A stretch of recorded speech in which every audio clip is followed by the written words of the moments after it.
ప్రతి ఒక్కరు కూడా ఇవాళ సినీ పెద్ద దిక్కులేనిది అయిపోయిందని చెప్పేసి కూడా కోడి రామకృష్ణ గారు చెప్తున్న పద్ధతి.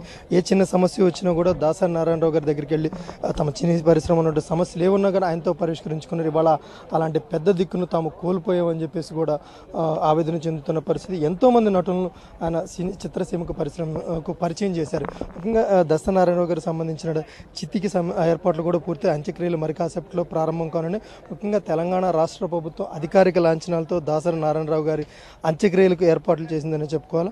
ఇప్పటికే దాదాపు అంత్యక్రియలు అన్నీ పూర్తయిపోయాయి. అయితే దాసరి పద్మ గారు ఆయన సతీమణి చనిపోయిన తర్వాత ఆయన కోరిక ఒకటే, బతికుండగానే చెప్పారట కూడా, తన సతీమణి సమాధి పక్కనే తనకు అంత్యక్రియలకు కూడా ఏర్పాట్లు చేయాలని చెప్పేసి కూడా చెప్పడంతో కుటుంబ సభ్యులందరూ కూడా ఆమె సమాధి పక్కనే కూడా చితి ఏర్పాటు చేసి అక్కడే అంత్యక్రియలకు సంబంధించిన అన్ని ఏర్పాట్లు కూడా చేశారు. మరి కాసేపటి అంటే ఫిల్మ్ ఛాంబర్ నుంచి ఇప్పటికే ఆయన పార్థివ దేహం బయలుదేరింది. మరి కాసేపట్లో చేవెళ్ళలో ఉంటుండే దాసరి పద్మ గార్డెన్స్ చేరుకుంటుంది. ఇక్కడికి వచ్చిన తర్వాత తెలంగాణ రాష్ట్ర ప్రభుత్వం అధికారిక లాంఛనాలతో దాసరి నారాయణరావు గారి అంత్యక్రియలు నిర్వహిస్తారు.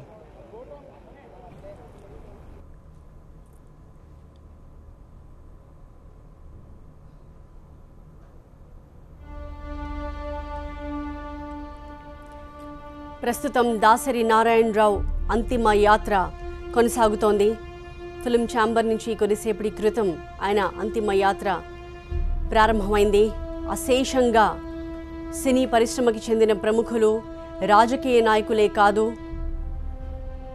సాధారణ జనం, ఆయన సినిమాలను చూసి ఆయన అభిమానులుగా మారిపోయిన అశేష జనవాహిని కూడా ఆయన భౌతిక కాయం వెంట రాగా ఆయన అంతిమ యాత్ర కొనసాగుతోంది.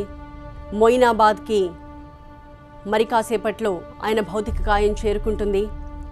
దాసరి నారాయణరావుకి చెందిన ఫామ్ హౌస్ మొయినాబాద్లోని ఆయన ఫామ్ హౌస్లోని ఆయన అంత్యక్రియలు జరగడం కోసం ఏర్పాట్లు జరిగాయి. రెండో బాక్స్లో మనం చూస్తే ఆయన కుటుంబ సభ్యులు ఈ వాస్తవాన్ని జీర్ణించుకోలేక దుఃఖ సాగరంలో మునిగిపోయిన దృశ్యాలు మనం చూస్తున్నాం. మొయినాబాద్లోని ఫామ్ హౌస్ దగ్గర ఆయన భౌతిక కాయం రాక కోసం ఆయన కుటుంబ సభ్యులు, బంధుమిత్రులు, రాజకీయ నాయకులు, సినీ పరిశ్రమ పెద్దలు ఇప్పటికే విచ్చేసి ఎదురు చూస్తున్నారు. పెద్ద వయసులో కూడా చాలామంది ఆయన అంత్యక్రియలను ప్రత్యక్షంగా చూడాలన్న ఉద్దేశంతో అక్కడికి చేరుకున్నారు. వాకర్ సహాయంతో ఒక వృద్ధురాలు ముందుకు నడుస్తున్న దృశ్యాలను మనం చూస్తున్నాం. ప్రధానంగా దాసరి నారాయణరావు అంటే ప్రతి ఒక్కరికి ఒక గౌరవ భావం. ఆయన సినీ పరిశ్రమకి చెందిన ప్రతి ఒక్కరికి గురుతుల్యులు. అందుకే వారిని సినీ పరిశ్రమ గురువుగారు అని సంబోధిస్తుంది. సినీ పరిశ్రమకు సంబంధించి టాలీవుడ్లో గురువుగారు అని పిలిపించుకున్న ఏకైక వ్యక్తి దాసరి అని కూడా పరిశ్రమ ప్రముఖులు చెప్తూ ఉంటారు.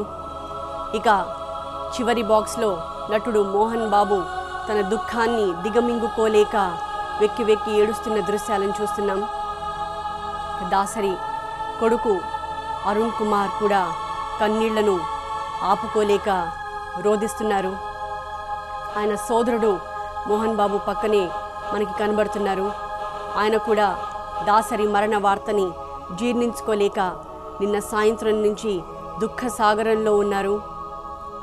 ఈ వాస్తవాన్ని జీర్ణించుకోవడం సినీ పరిశ్రమకే కాదు, ఆయన బంధుమిత్రులకే కాదు, తెలుగు సినిమాని ప్రేమించి ఆదరించే ప్రతి ఒక్కరికి ఇప్పట్లో వీలు కాదని ప్రతి ఒక్కరూ అభిప్రాయపడుతున్నారు. దర్శకుడు రాజా వన్నం రెడ్డి కూడా ఈ వార్త తెలిసిన వెంటనే నిన్న సాయంత్రం కిమ్స్ ఆసుపత్రికి వెళ్ళి దాసరితో తనకున్న అనుబంధాన్ని వ్యక్తపరుస్తూ కన్నీటి పర్యంతమైన దృశ్యాలు. అలాగే నటుడు ఆర్ నారాయణమూర్తి కూడా దాసరి మృతి తీరని లోటని వ్యాఖ్యానించారు.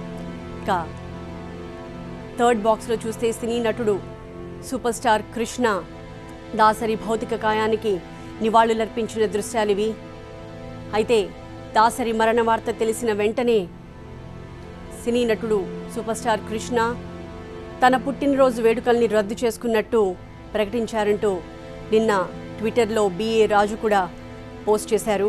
మరోవైపు దాసరి అంతిమ యాత్ర కొనసాగుతుంది. ముందు వెనక వాహనాల్లో ఆయన అభిమానులు వెంట రాగా మొయినాబాద్ వైపు ఈ ప్రత్యేక వాహనం కదులుతోంది.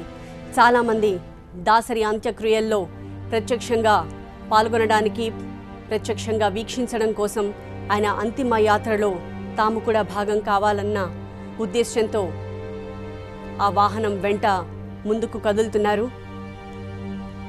మొయినాబాద్లోని దాసరి ఫామ్ హౌస్ వైపు దాసరి అంతిమ యాత్ర కొనసాగుతోంది.